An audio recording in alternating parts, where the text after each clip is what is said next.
Di era digital, hampir semua aplikasi yang kita gunakan, mulai dari WhatsApp, Google Drive, TikTok, hingga mobile banking, mengandalkan teknologi yang bernama cloud computing atau komputasi awan. Teknologi ini mengubah cara kita menyimpan data, menjalankan aplikasi, dan mengelola bisnis. Dalam video ini, kita akan mengenal apa itu cloud computing, cara kerjanya, jenis-jenisnya, manfaatnya, dan mengapa teknologi ini sangat penting di masa depan. Cloud computing adalah layanan komputasi yang dapat diakses melalui internet. Artinya, kita tidak perlu lagi memiliki server atau perangkat keras sendiri. Semua disediakan di awan, yaitu pusat data yang dikelola oleh penyedia layanan seperti Google Cloud, Amazon Web Services, Microsoft Azure, dan lainnya. Dengan cloud, kita bisa menyimpan data, menjalankan aplikasi, hingga mengelola database tanpa harus membeli perangkat mahal. Aksesnya pun bisa dilakukan dari mana saja asal terhubung ke internet. Cloud computing memanfaatkan teknologi seperti virtualisasi, jaringan global, teknologi backup otomatis, hingga keamanan berlapis. Cara kerja cloud computing cukup sederhana. Ketika kita mengunggah foto ke Google Foto atau menyimpan file di Google Drive, data itu sebenarnya tidak disimpan di ponsel kita. Data dikirim ke pusat data raksasa yang berada di lokasi tertentu. Server-server di pusat data tersebut menyimpan, memproses, dan mengelola data menggunakan sistem otomatis. Lalu, ketika kita ingin membuka file, kita tinggal mengaksesnya lewat internet.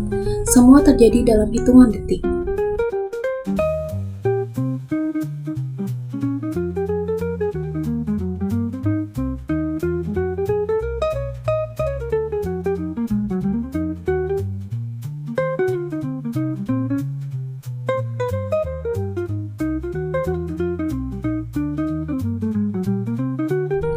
Adapun berdasarkan jenis layanan atau service model.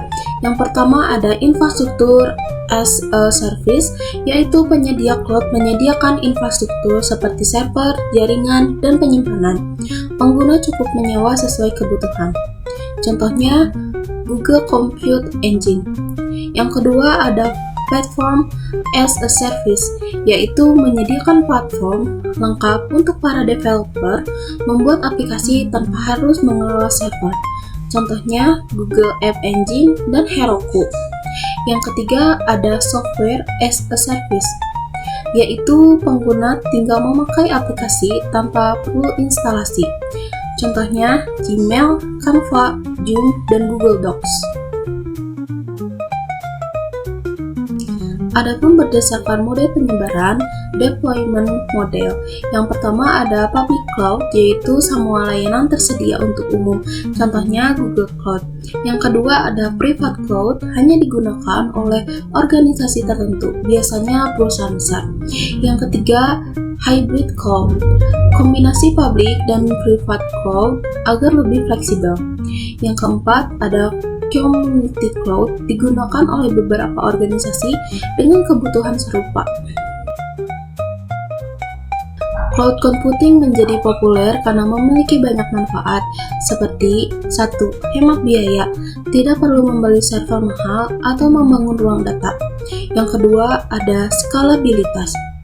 Jika butuh kapasitas lebih, tinggal upgrade. Jika butuh lebih sedikit, bisa downgrade. Yang ketiga, ada akses dari mana aja. Bisa diakses lewat laptop, HP, atau tablet. Yang keempat, ada kolaborasi lebih mudah. Dokumen bisa dikerjakan bersama secara real-time seperti Google Docs. Yang kelima, keamanan lebih baik. Cloud memiliki enkripsi, firewall, backup otomatis, dan pengawasan 24 jam. Yang terakhir, ada backup dan pemulihan cepat. Jika file terhapus, masih bisa dipulihkan dari cloud. Tantangan dan resiko cloud computing. Meskipun menawarkan banyak manfaat, cloud juga memiliki resiko. Ketergantungan pada internet. Tanpa internet, akses ke data menjadi sulit. Keamanan datanya Jika tidak dijaga dengan benar, data bisa diretas atau disalahgunakan. Dan ada biaya tak terduga jika pemakaian meningkat tiba-tiba, tagihan bisa membengkak. Yang terakhir ada privasi, data disimpan di pusat data penyedia cloud sehingga harus patuh pada aturan privasi.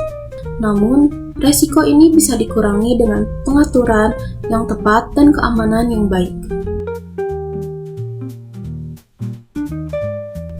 Tanpa disadari, kita menggunakan cloud hampir setiap hari, seperti menonton Netflix, mengunggah foto ke Instagram, menyimpan file di Google Drive, menggunakan aplikasi perkantoran online, dan bermain game online seperti Mobile Legends. Cloud memudahkan semua aktivitas ini bekerja tanpa gangguan.